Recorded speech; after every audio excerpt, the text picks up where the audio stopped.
Amigas e amigos, volto à tese do filósofo Roland Corbusier de que alguém só pode sustentar um ponto de vista ideológico de direita com cinismo. É o que nós estamos vendo nessa tentativa desesperada da mídia para desqualificar o sucesso da greve geral do dia 28 de abril. A greve foi um sucesso, sem dúvida alguma, já está registrada na história, conforme eu já comentei aqui, como um marco na luta do povo e dos trabalhadores pelo seu futuro, uma demonstração de que o povo e os trabalhadores não desistem do futuro e que se levantam para defender os seus interesses assim que tomam conhecimento e consciência de uma realidade hostil. Essa realidade hoje se traduz nas reformas neoliberais, trabalhista e previdenciária, mas isso é apenas a ponta de um enorme iceberg, o iceberg do golpe. O povo ainda não tem consciência e não tem conhecimento da extensão e da profundidade do golpe. Porque mesmo a PEC 55 ainda não está devidamente esclarecida, né? O povo não tem consciência, não tem conhecimento do que significa 20 anos de congelamento em saúde, dos investimentos em saúde, em educação, em infraestrutura. Não tem conhecimento, não tem consciência do que significa a entrega da nossa soberania, a entrega do nosso pré-sal, essa imensa riqueza do povo brasileiro que deveria servir para o nosso desenvolvimento, para o nosso progresso social. Tudo isso está sendo entregue pelos golpistas. A tentativa de destruição da nossa Petrobras. Tem ainda a questão da geopolítica da economia brasileira, do Brasil, uma importante economia mundial. Aí o seu papel na geoestratégia da crise estrutural do capitalismo.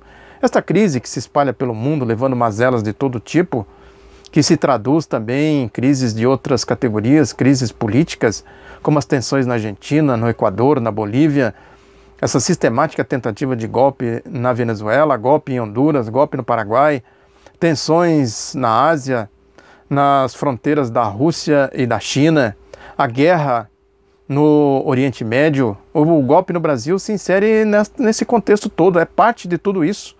Daí a importância, a necessidade da gente constituir uma frente ampla no Brasil, capaz de dar sustentação política a um projeto estratégico, capaz de isolar e derrotar a direita, derrotar o golpe, enfim. Estas manifestações dos trabalhadores, conforme eu já comentei aqui em outras ocasiões, né, são apenas a ignição, o motor de arranque. Elas precisam ser inseridas numa frente ampla, numa compreensão maior do que significa o golpe, da importância e da necessidade de defender o futuro do Brasil, o futuro dos brasileiros.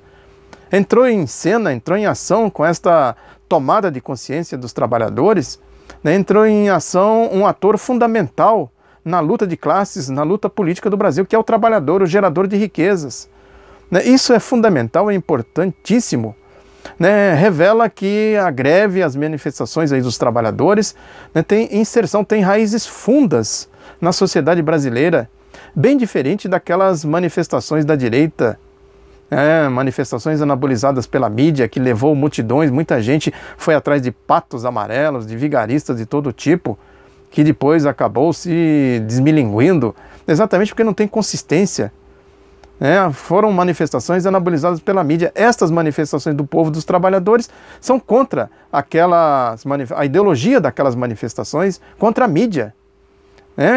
Só resta para eles, portanto, aquele recurso que eu tenho também comentado aqui sistematicamente, o binômio violência e mentira.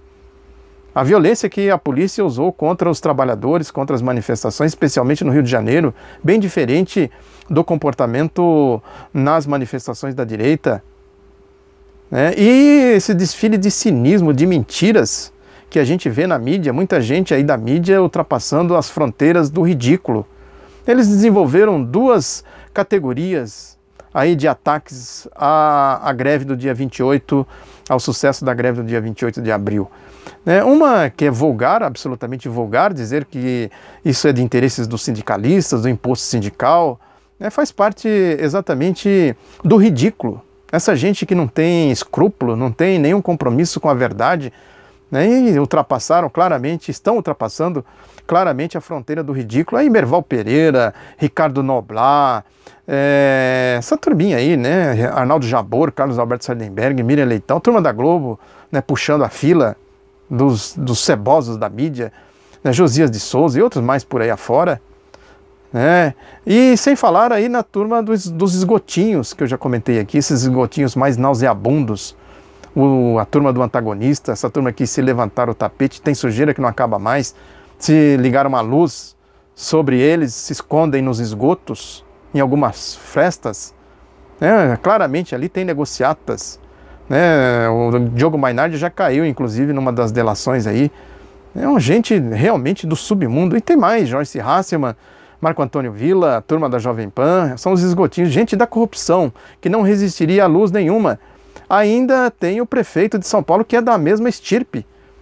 O prefeito João Dória, rato branco do esgoto tucano. Ele é rico, a riqueza dele veio de onde? Não resistiria a uma investigação mínima. No entanto, passou o dia da greve inteirinho, fazendo provocações. Esse é o mundo da direita, o mundo da lama. A outra linha mais sofisticada, que é o editorial da Folha de hoje, reconhece que teve greve, que teve sucesso na greve, mas diz que não tem alternativa. É assim, tem que ser por aí. Só tem o caminho das reformas. O Temer não tem saída. Naquela tese de que o Temer não tem nada a perder, a popularidade dele é irrecuperável, portanto ele deve aproveitar isso e passar o trator. Ele mesmo disse, andou dizendo aí, que quer ficar na história como o presidente das reformas. Ou seja, eles têm um projeto claramente definido. Alguns não vão pela linha dos ridículos aí, dos patetas, esses que ultrapassaram a fronteira do ridículo, defendendo aí essa vigarice, essa mentira. Datena, né? Tem o Datena também, não sei se eu já falei dele, né? Que também foi nessa mesma linha, né? De tentar desqualificar por aí um repórter da Globo andando pelas ruas, né? Passou no Jornal Nacional, dizendo, um grupo de sindicalistas fez isso, um outro grupo de sindicalistas fez aquilo, manifestou assim, fez assado. Não foi o povo, não foram os trabalhadores, foi um grupo de sindicalistas. Eles sequer mencionam a palavra greve. Ou seja, quem tem um mínimo de noção, de bom senso, vê claramente que se trata aí de vigarices. E vigarice não faltou, coincidentemente, no dia da greve. Se fosse um enredo de ficção, não sairia tão perfeito.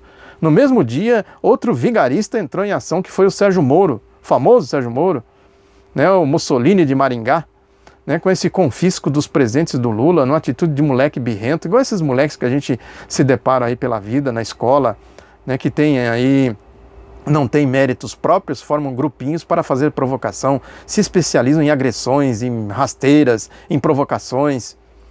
O Sérgio Moro, medíocre, tosco, não tem condição de formular nada que seja minimamente civilizado, apela para esse tipo de coisa, molecagem, tem tudo de moleque. Por que não confiscou também do presidente Fernando Henrique Cardoso? Os mesmos presentes estão lá no Instituto Fernando Henrique Cardoso expostos lá. Qual a diferença de um e de outro? Mostra por aí que se trata claramente de uma molecagem. Claro que eu estou falando especificamente desse caso porque o Sérgio Moro está a serviço de um projeto muito maior, de um projeto de poder. Que a direita, esse clubinho privado, quer o poder para pôr a mão em dinheiro. É dinheiro, dinheiro, dinheiro. É o projeto neoliberal. Diferente da esquerda, que tem um ponto de vista de poder para a inclusão, incluir todos na dinâmica política, social e econômica, a direita quer o poder para pôr a mão em dinheiro. É o clube privado, fecha a fronteira, exclui o povo. Essa é a lógica. Um outro acontecimento também desse mundo da direita foi a soltura do Eike Batista pelo Gilmar Mendes, o ministro do STF, coincidentemente no mesmo dia 28. Lógico que o Gilmar Mendes não está atrás de fazer justiça, todo mundo sabe disso, mas é importante a gente recordar as circunstâncias da prisão do Eike Batista. Eike Batista, frequentador assíduo do Caixa 2 desde 1994, já comentei aqui também, foi preso numa ação espetaculosa comandada pelo Marcelo Bretas, que é o operador da Operação Lava Jato no Rio de Janeiro, clone do Sérgio Moro e ator da Globo. O Eike Batista se ofereceu para fazer um depoimento lá na Operação Lava Jato, está aqui no outro lado da notícia, íntegra. No entanto, eles varreram para debaixo do tapete. Depois, o Marcelo Bretas, que é um crente fariseu, filho do pai da mentira, completamente inserido nas práticas e na lógica da Operação Lava Jato, do mundo da lama, do mundo da corrupção, do mundo do golpe, mandou prender ele e ignorou completamente o depoimento que ele deu lá na Operação Lava Jato. São coincidências que mostram, no fundo, mostram a fundo o que é a luta de classes no Brasil.